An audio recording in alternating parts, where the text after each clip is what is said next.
what's going on? It's Brian Lapine here at Fitness Fusion, and today we're going to fix your form on the push-up. So the push-up is, of course, one of the most well-known exercises out there.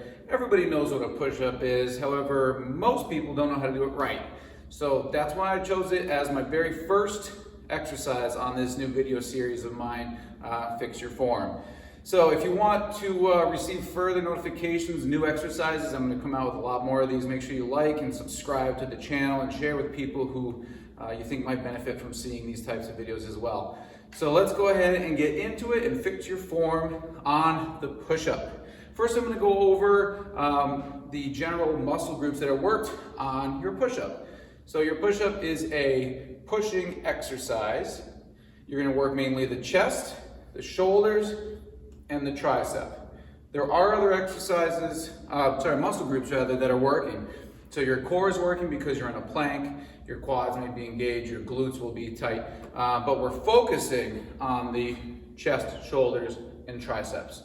All right, let me first go over how people can sometimes do it wrong, and then I'll show you how to fix it while we do so, okay? The first thing I want to talk about is the scrunching push-up. That's my technical term, scrunching. All that means is the shoulders are rising and the traps are coming up towards their ears, therefore scrunching, right? So this is what it's going to look like.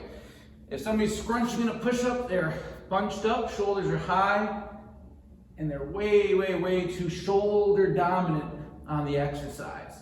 And this has a lot to do with the hand and elbow positioning. So if I'm scrunching, my hands are probably too high. So when I set up, I don't want my arms way out in front of me. I want to set up with my hands directly under my shoulders and about an inch or two wider. All right, I'll show you from two angles. So from the side, my elbows should be able to go freely back diagonally without my shoulders and traps rising up towards my ears. So keep those shoulders down, and then it's a full range of motion. Let me show you from the front. So same thing. I'm going to set up, my hands are right under the shoulders, but you don't want them too narrow, so an inch or two outside of the shoulder, and then it's a nice smooth range, and your shoulders can stay down. This is really going to help you work your pecs. If you're scrunched and your elbows and shoulders are high, you're going to be all shoulders, and you're not even hitting the main mover, which is your pecs and your chest. Another thing you'll see a lot is called the head dive. And this one is terrible. One of my biggest pet peeves. So people will start right, but then when they go down, they dive their head to the floor. And I don't know if this is a subconscious thing or what, but all it does is it ruins your range of motion.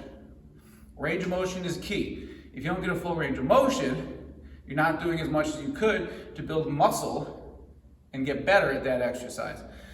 Think about it this way. If someone were to do a squat, right, and all you're doing is from here to here, not doing much for you, right?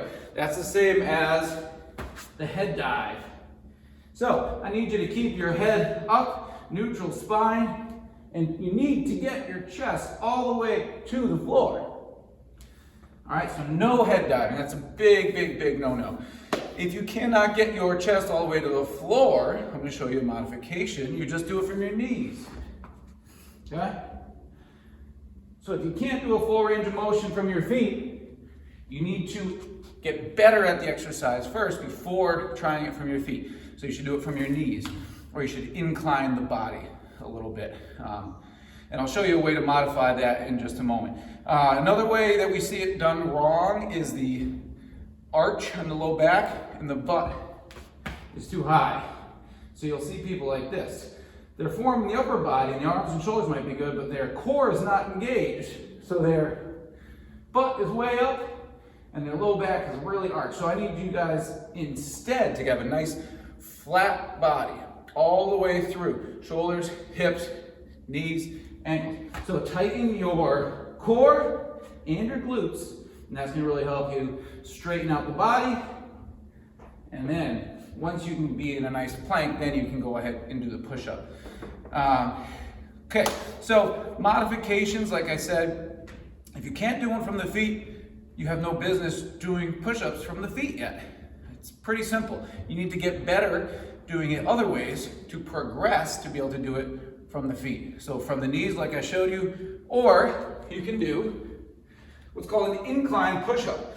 I have a rack here ready for me, which is why I set up the camera facing the rack. I can lower or raise this arm of the rack to make it to the right point where it's hard enough where I can get a full range of motion. So, setup is the same. Hands about an inch or two outside of the shoulders. Chest all the way to the bar still. And if I still can't get it all the way, I can raise this bar up until I find the spot where, for me, I can do maybe 8 to 12 full range of motion reps. As I get better, I can lower the arm, and then eventually I'll be good to do it down on the floor. If you don't have a rack like this and you're trying to do it at home, use a countertop or an arm of a chair or a couch or something.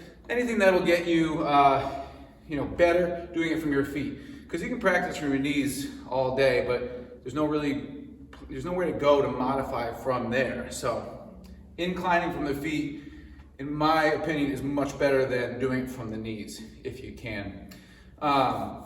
So that's the bottom line, I think. Let's go over a couple cues that actually work and you might remember. So I tell people core tight and back flat. When you're doing that push-up, that eliminates the low back arch. To eliminate the head dive, I like to tell people to gaze forward slightly, and this will keep your neck and spine nice and straight, nice and neutral. If you gaze forward, you will allow your chest to get all the way to the floor without your head leading the way, therefore eliminating your range of motion. Elbows angled back is a big one, so you don't want to go elbows really high, and you don't really want them right by your side on a regular push-up. That would be a close grip push-up or a neutral grip push-up. So elbows angled is your ideal position, just about 45 degrees, all right? If this is 90, this is 0, so elbows are angled about 45 degrees. And then the last thing I like to tell people is to visualize pushing the ground away from you when you're at the bottom. So you get to the bottom, and then just picture you're pushing the ground away, and then start again. Push the ground away, and start again. So, any other questions on the push-up, please comment below. I hope I covered everything. I hope it all makes sense. If you want to see more videos that go into a deep dive on how to do exercise right, make sure you subscribe to the channel. You'll get notified. And thanks for tuning in. See you guys next time.